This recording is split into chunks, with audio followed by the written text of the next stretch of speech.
Alright, next video. This one's a bit more serious, I think. This is Quazii looking at ultimate raids. And Uwu specifically. I'm a little nervous. I'm like, well, what's he gonna say about it? We will, seems to have done pretty well. It seems people have,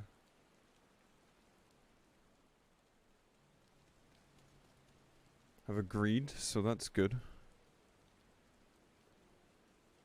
We'll see what happens. Hey friends, and welcome back. Today I just like to talk about my first time experience in an ultimate progression fight.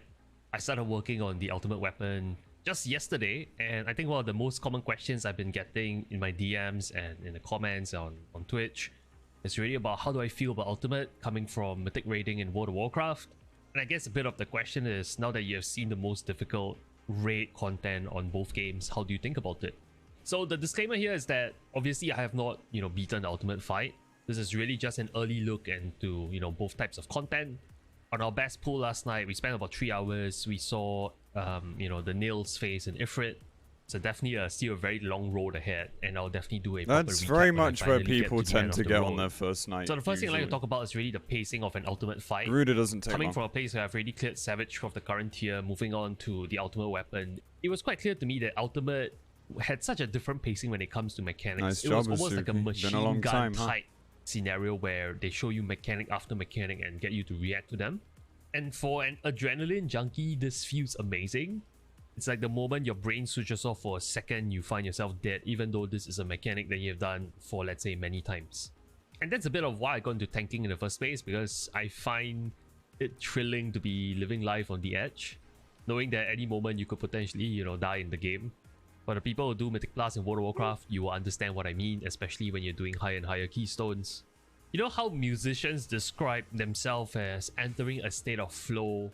I think it's something similar when I mean, like, that's very true. I agree. When you've done them enough, I think that kind of falls off a little bit. And initially it's very fun to just know that, you're up against a big challenge and overcoming that challenge is great and you can die anytime. During prog, I think during re-clears, that's kind of just diminished by the fact that you just want to get your clears. Unless you especially really enjoy the fights, which maybe you do. But I always think, I think prog's more exciting. I think after that, just kind of the scripted nature of some of the fights in this game, especially Uwu, gets very fucking droll. So it goes from being exciting to just being not frustrating as such, but just a sigh, you just kind of sigh when you have to start from the start again because one person fucked up and you're meant to be re-clearing. Comes to progressing in ultimate fights, like there's a state of flow where you're so immersed in the pool itself that you block out all external stimulus and noise. The state of flow is like where you are totally immersed in the matrix, for lack of a better word. Something, is a really cheesy analogy, I get it, but the point is you are totally immersed in the game and it's almost as though you're one with your character because you have no time to think about anything else. If your mind is even slightly distracted, like, oh, is my love interest gonna text me back within the next hour, like a random thought like that will easily kill you. Oh, they do this. And I think this state of flow is why a lot of us got into video games in the first place. We want to escape, that's the strat I do. The troubles of reality and real life, and we just want to, totally immerse ourselves in a whole different experience. And I definitely found that in my progression and ultimate fights. And I know, we haven't even gone past the harder phases. I know there's a lot of harder phases and overlaps to come. And so I look forward to those immensely. I'm a person that really enjoys learning new things. I guess it's a very Maslow hierarchy of needs kind of thing where I want to get better and, check off the box on self-fulfillment. And I'm just really psyched for the challenges ahead, especially, in the harder and harder overlaps as we go on in the fight. The second thing I'd like to talk about is really what I think is the hardest. It's a healthy attitude. Like, he has the right attitude. He's not dreading harder stuff causing problems. Like, he's not he's not gonna be the type of person who's gonna get frustrated really easily. Because there are people like that, and some of us have been there, where things get harder, the mistakes happen more, people get pissed off because the prog is slowing down. This is the problem with T, by the way, because it's so front-loaded.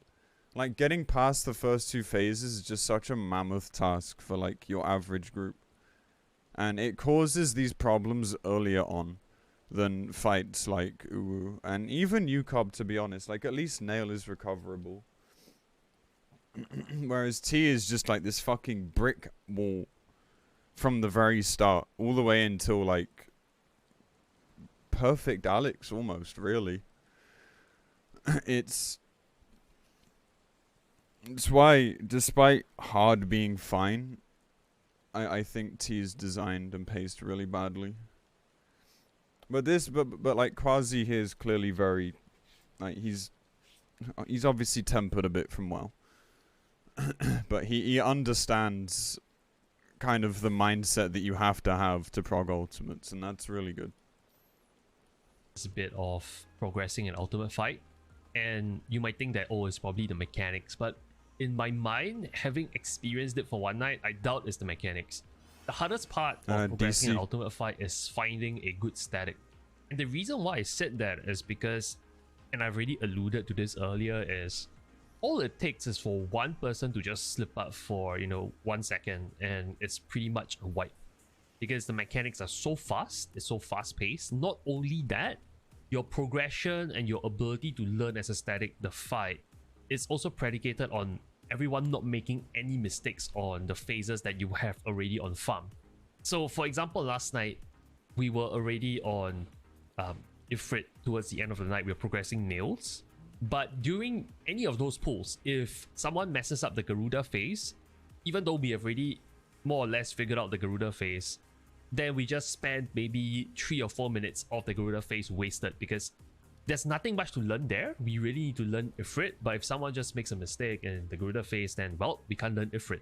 Welcome So to the problem Ultimates, with buddy. that, I think, in a static is, if you are playing with people who are not supportive or understanding, you can very easily result in scenarios where there's drama within the group, or amongst the members, they start talking smack about someone behind their back, and that's how tensions normally arise, where people start to drift apart because they think that, okay, someone is letting the group down, someone is not pulling their own weight, and naturally when that person makes a mistake again, well, the group probably reacts in a manner where I guess is counterproductive. I'm not saying all groups react like that, but I've played enough MMOs, I've raided in World of Warcraft enough, I've been on war bosses for 2 to 3 months, that I know that that's a very, very common occurrence, and it normally starts with a feeling that someone is not pulling their own weight. With that said though, I think the most important thing about finding the right static is, I think there's 2 components. Number one is, you need to find people who are aligned with you in terms of expectations. I think this is something that we talked about after the raid. Correct. With Twitch chat as well, which is, you need to have a sense of how fast you want to progress, and everyone needs to be on the same page. Because obviously, if you have a god tier player and the person says, I want to clear ultimates in 1 week, and the rest of the group's like, I just want to take my time, I want to see content, I want to just, clear it before Endwalker. This is what should be listed when recruiting, though. Like, when you're recruiting people, this is why you have to put this kind of detail in. Because otherwise, there's a big chance interests will differ. The other way around it is just a raid with friends. But what he says is correct. Like, if you have people that are on different pages, it causes problems. It causes issues. Because people are either happy or unhappy, and then they just clash. And, these are the downsides of statics. Like, I've always said that having a static is better. But I do acknowledge that there are downsides. And those downsides usually occur in a group of people that you don't really know and that you've joined, or who have joined you. It's a very different approach to Ultimate. And if that is misaligned, then, well, you're in for a world of trouble. Because my personal sense is, you need everyone to be on the same wavelength. Else, the scenario that I just described, where someone is, making a lot of mistakes, the rest of the group who are wanting to progress faster will naturally feel some form of maybe even resentment. So I think that's the first thing. You really need to find a static that has the same and aligned expectations. And I guess the best way to do that is really just to trial. Similar to how I rated in World of Warcraft, like trialing for new guilds is actually very common. You know, you need to get into the group and feel for yourself, like, does this group have the same expectations as yourself when it comes to clearing new content like that? And it's not something that you can really put into a checklist and say, okay, I'm looking out for 1, 2, 3, and if I check the 3 boxes, this is the perfect static. I don't think that's the case. It's really about going in and really trusting your gut in terms of what it says about the static. So that's the first thing. You really got to look for people that are on the same wavelength. The second thing that I think is important. I mean, I've said this time and time again. Like, attitude is so important. It's really underrated. It's not worth doing well in a group, getting something done quickly or something, if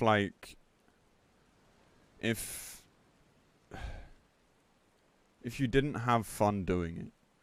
Like, if it just felt forced and you come away from it like, yeah, okay, you've done well, you've cleared fairly fast. But if you come away from it just kind of like exhausted and just not liking the people in your group, like, that just fucking sucks.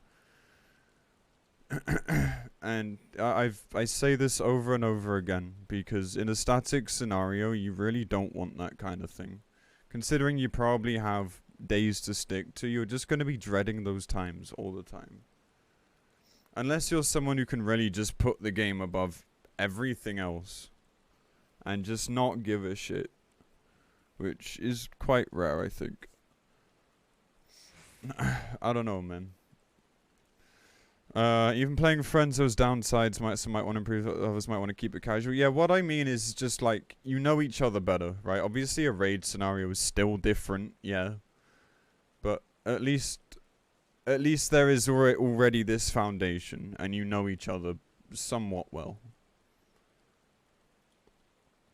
Then when it comes to looking for a static for ultimates, it's called the airport test, right? And this is something that I've heard, you know, many hiring managers and even myself when I'm going through interviews, this is something I think a lot about, which is, and this basically is, am I willing to spend an immense amount of hours with this person or this group of people? Yeah. If, let's say, we are all stuck at the airport and our plane couldn't take off, right? Yeah. So at the end of the day, it's like that chemistry and that companionship. Like, are you willing to spend time with this group of people? Because chances are, if you are, it means that your raid nights will be enjoyable. It will be filled with laughter. It will be filled with fun moments. People are able to laugh at mistakes. People are able to joke amongst themselves. And I find that immensely important. There's no better way to relieve tension than, you know, comedy. And just ask any stand-up artist, you know, they're the masters at this. And I think the ability to banter and just laugh about your mistakes is really, really crucial. Of course, on the flip side, some groups, they don't have that comedic element, and that's completely okay. I think the more important underlying theme there, it's very dependent on the person. Like, if all 8 of you are fine just being serious mode and that's it, then okay. Like, it obviously changes from person to person. I would say, like, for me personally, I'm fine with memes and jokes. Obviously that is important, but like, if things are going badly because of it, then I think, you know, people need to shut the fuck up and focus a bit. Like, there is a limit to that. Like, what he says is true, but there are limits, and I think eventually it will lead to frustration if people are just memeing, and then some people actually want to prog. Exploring here is more of like a supportive environment, one that is friendly and you feel safe in. Because I think a lot of us can relate to this, which is if you're placed in a scenario where, you know, you're constantly stressed and your palms are always so sweaty, and there's a mom spaghetti reference here, but long story short, a conducive environment where you feel safe and you can feel like you can perform at your optimal capacity, I think is really important. And these 2 criteria I mentioned when it comes to looking for a static is probably why I would say finding a static is probably the hardest part of progging an ultimate fight. I have heard from many mods in my community, I've heard from many of my community members talk about how their static disbanded after, you know, spending weeks on prog. And it normally starts with various reasons, be it whether it's drama within the group, whether it's one person just got burnt out, just doesn't want to show up anymore to wipe, because the idea of wiping 3 hours on a weeknight is just really tiring after work. Like, there are a variety of reasons why people get burnt out from raiding.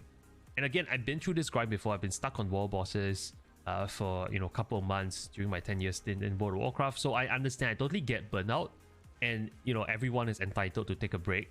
No one's putting a gun to your head and say you need to show up every night. So I totally can see why statics do break apart, because I could never understand why would you want to do ultimate if you can't handle wiping a ton. This is part of the problem. Like, people just underestimate ultimates, or they're just not ready. Like, you hear a lot of people saying they're scared of trying ultimate, but on the flip side, there's a lot of people that don't realize that, like, how to prog properly, and that's gonna involve a lot of wiping. Unfortunately, I think the leading cause of drama in groups is just due to differing standards rather than that, though. Like, obviously everyone's experience is different. That's definitely not the case all the time. But I would say that generally, like, I mean, for a start, like, if you're not ready to wipe a ton, you shouldn't be in an ultimate stack. Like, that's insane. Unless you've joined one that's aiming to clear in a short time, but even then, you're just going to be wiping for long periods at a time. Like, it's just inevitable. It's going to happen. And people can't prog properly if they're not ready for that. But I think, like, statics usually disband just due to differing standards, and then, someone getting too pissed off, and then if it's the raid leader, they just blow the group up. Of people being disinterested in progging because they just don't find it fun anymore. When the static disband, what happens is the remaining people, essentially what they've done is they have progged for, let's say, a couple of months, and their progress is, pretty much nothing to show for, because the hard reality of life is, at the end of the day, the question that will be asked is, did you beat Ultimate? And if the answer is no, it doesn't really matter whether you're in phase 1, phase 2, phase 3, phase 4, or the last phase. It really doesn't matter. And I think the heartbreaking part is, if you need to replace a static member, then you probably have to regress. You have to teach the new static member the strat. You have to go back to earlier phases and learn the phases if, the new replacement is not up to speed. And again, the rest of the group then feels like, oh, our time is not validated, and it might not be as fun because this is a part that's supposed to be on farm. And again, that might result in feelings of, not exactly positive emotions. And I think that's how it can very quickly spiral out of control. The tricky thing about raiding, be it in Final Fantasy or World of Warcraft, I think is there's always a natural tension that exists between progressing a fight and basically the morale of, the roster. And what do I mean by that? In a world where you are constantly progging and seeing new things in... This is why I'm always impressed when someone tells me they've been progging for hundreds of hours in a fight. They haven't cleared it yet. And, like, they're still happy, like, at least somewhat. Like, that blows my mind. Like, obviously, I prefer just going a bit faster. So I don't have that issue. But people that just don't seem to care and will just, like, bang their heads on the same thing for so long, like, it's actually impressive. Because he's kind of right. Like, there is a balance between morale and, and, like, progging, and it's, I think it does require people to kind of adjust in real life, so to speak, like, to keep things fine. And, none of this is that hard. Like, it's not something you really have to think about. It's just something that just happens. Like, if people get along well, this will happen naturally. But people have to be willing to put up with shit sometimes. It's not all about just having this view of a static, and then if it doesn't work out, then you leave, or it disbands. Like, I think we all have to do our due diligence and kind of widen the goalposts a bit sometimes. Save for, like, maybe hardcore prog or world prog or something like that, but I've not tried that, so I don't know. Yeah, exactly, Jabroni. Like, that's a good example. I commend the fact that you stayed together and got it done. That's great. It's obviously the ideal scenario. But, you know, if it caused too many problems in the process, then it would have been an absolute hellscape to kind of live in, so to speak. Yeah, exactly, Asuki. Mechanics like that are big walls in that sense. A fight where you're constantly making new progress and new highs in your progression, the morale of the team then is naturally kept high. But in a scenario where, you know, you have already clearly you have phase 5 up to phase 5 on farm, and you consistently over the past few nights continue to regress and make mistakes in phase 3, phase 4, and you continue to wipe in those phases, then the morale of the team starts dropping. And when the morale of the team starts dropping, there will be people there who start questioning whether their time is well spent in the game.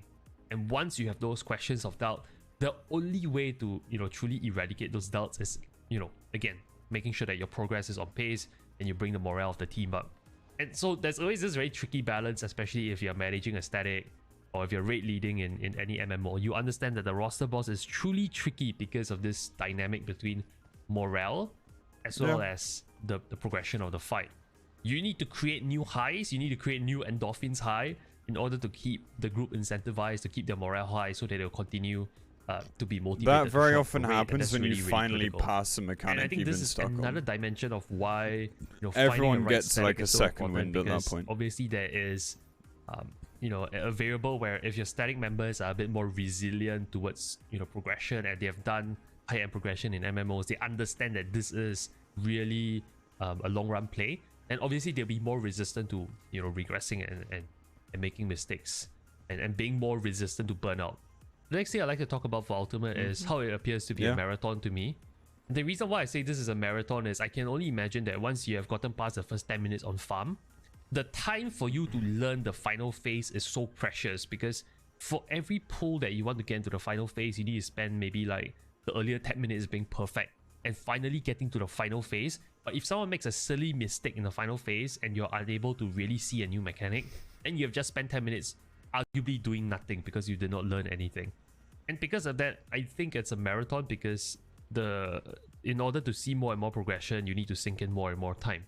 Again, the mentality that I think people should have, and this is an advice that was given to me before I started Ultimate, is you need to know that this is something that you'll be doing for the long run. You must be set up for nights where you know nothing is going to happen, where you did not learn anything. You need to be set up for nights where, you know, someone is just having an off night, just having a bad day, just, you know, constantly making mistakes. And the most important thing, I really feel this, the most important thing is, are you able to support the person in times of need? I'm not saying you know, you have to pander to caring people, but the thing is, we also need to accept that everyone is humans, people make mistakes. And it's at those crucial juncture where do you let your emotions get the better of you and you basically crucify someone that you have been pronging for a few months just because, you know, you got carried away emotionally? Because once those words are out in the open, if it's not delivered in the right way, then that could, you know, lead to the downfall of a static, which is, you know, people's emotions get hurt, people...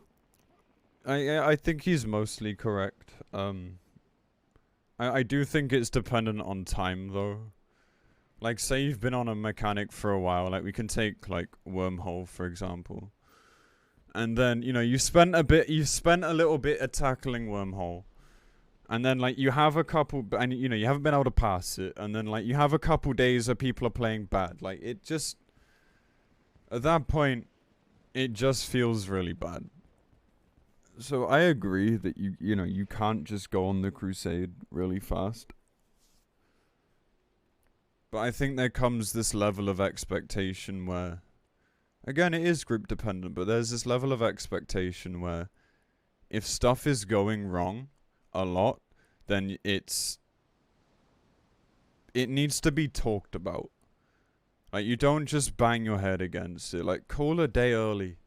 Or something like that. Like, it doesn't feel great doing that, but, you know, if people aren't in it, then continuing to do that's gonna burn you the fuck out.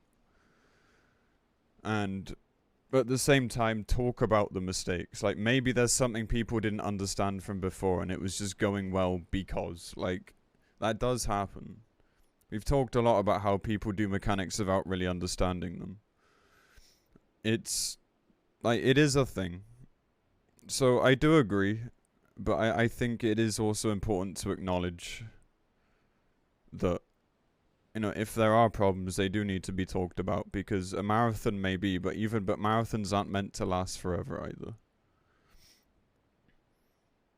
Yeah, self-accountability is also very important, yeah. Just knowing when to be like, okay, it's actually me though. I'm perfect every port. Yeah, like, I don't know, man. I mean, we see that in PF too. Like, you'll see the leader of the party just getting really pissed off at people, and then they'll fuck up, and then they'll just leave and disband the party, and it's just like, bruh, like, it was your mistake. Like, what? I don't know, man. On the group for make everyone feel comfortable for individuals to speak up. Yeah, of course. Like, that's the thing. Like, it's tricky to talk about because you can really overcomplicate simple things. Being human is hard, man. But it is very possible, and the best statics would stick together because they have that kind of dynamic. And it will be easy for them to just talk shit out and deal with shit rather than emotion taking over. Or maybe they're all just very thick-skinned and they can all take just fucking throwing verbal punches, you know? Like, some people are like that too. Find no longer any joy in progging, and people leave the static and whatnot. So it's a very tricky balance. Ultimately, whenever human emotions and egos are in play for any form of like MMO raiding, it's always tricky business. So one of the biggest things that I think people should think about is understanding this is a long run. This is really a long run play. Adjust your expectations accordingly. It depends on your and hours basically as preserve well. energy for the long run. Like, for instance, some people That might be very standard hyped should be to set say, by the oh, can we group proc before an going in. additional 30 minutes? But if you think about this potential proc being over a series of months, then the most important thing is to really preserve the stamina of the group, making sure you don't add extra nights, making sure you don't extend progression, making sure people get sufficient sleep and rest, basically. I would also like to take maybe this opportunity to just thank people for their support. I've gotten so much positive comments and reinforcement on, be it whether it's live chat on Twitch or whether it's on Twitter. Like, people are just giving me words of encouragement around Ultimate Proc. And again, this goes back to a video that I made earlier on this channel around the whole recent debacle around backseating and the behavior of like the great community, by the way. But the point is, I think I like how he is aware of this. Oh god.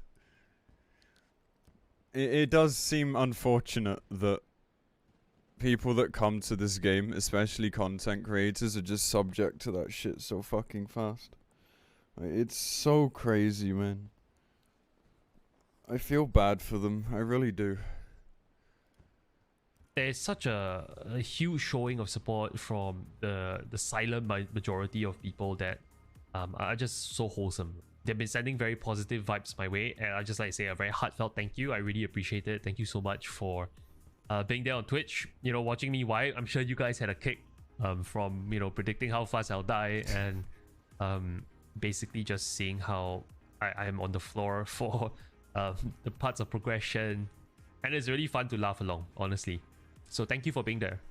And I know somebody would definitely bring this up in the comments, so I'm going to preempt you by saying that there will be a part of the fight where we eventually decide whether we want to do Titan jails the old way, where everyone like lines up and is assigned a priority, or whether we are going to turn to someone using a plugin to basically call the orders of the guilds.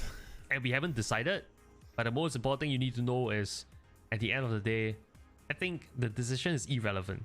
And sure, I know there'll be people who say, haha, streamer got carried by plugin. Streamer doesn't deserve the ultimate clear at all. He should be going back to the earlier days where there's no plugins and there's no any form of guide online, because if he doesn't do the fight that way, then he's not worthy, I've already seen comments like that come in Twitch chat, and honestly, it doesn't really bother me. I think, again, this goes back to the most important thing, and if there's anyone dropping comments like that in the comment section below, just know that, look, my take on this is, at the end of the day, I'm playing this video game for fun. It's not to prove to anyone that I'm capable of doing high-end content that came out on week 0 or week 1 where there's no external guides and you're going in blind. Only reason I'm doing this is really for fun. So as long as I'm having fun in whatever medium or form, you know, that's the most important thing to me. Who fucking cares if you use guides to help you prog? Who gatekeeps that? If people say they're not doing something blind, who fucking cares? Like what? Like if people got like this attitude now, having seen like Max's group and like Asmon's raids and stuff, like if they got it in their head that like blind prog is the only way to go now, do people realize how few people actually blind prog stuff? Like, do they think that everyone does it and that like looking at guides is suddenly weird? Like what? Hello?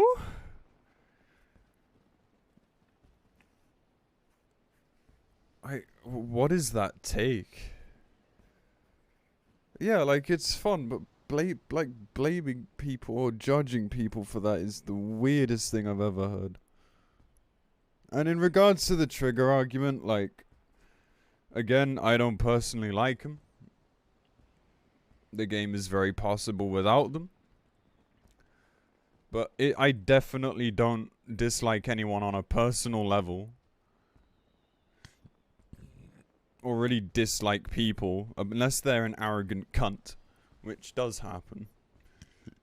But Quazii definitely isn't that. Clearly. Quite the opposite, in fact. So at the end of the day, like, that wouldn't bother me. Like, at all. Like, just me personally. Like, that wouldn't be bothersome. You know, it's really not about, like, disliking people for using this stuff. It's more about just people having the right mindset and endeavoring to still understand and do mechanics. It's hard to explain. Like, on one hand, like, yeah, I really, like, I don't like triggers and stuff. I think they're very unnecessary. But on the other, you know, like, really going after people that use them, especially if said person, you know, isn't a dickhead about it, I think is a bit weird. I don't think, I mean, we really need to care that much.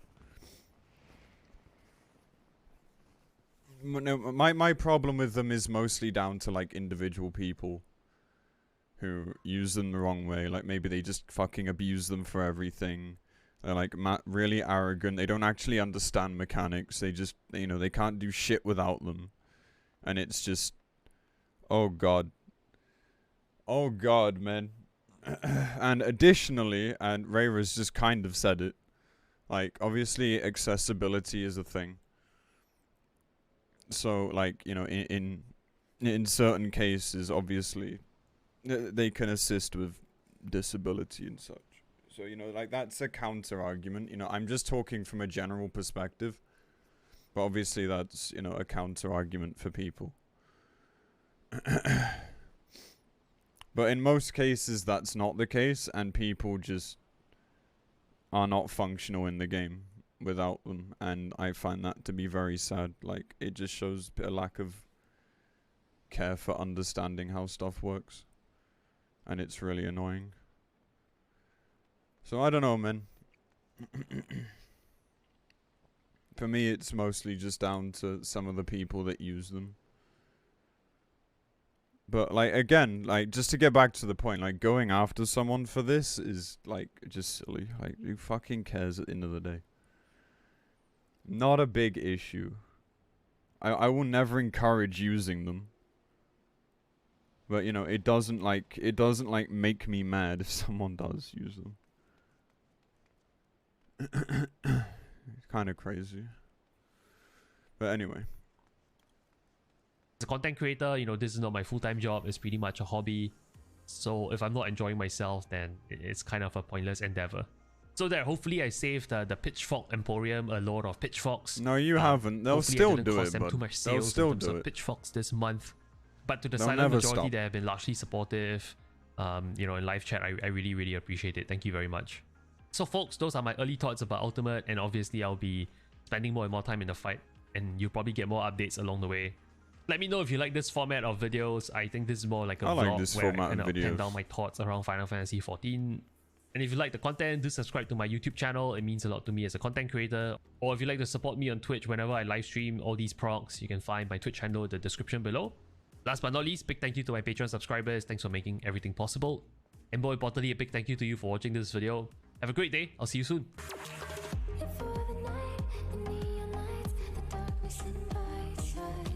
Good song, by the way. I like this video, man. I'm gonna sub to this guy. I like the video. He's honest. He's genuine. He talks it from a personal perspective. He doesn't make assumptions. It's a good video. Big fan.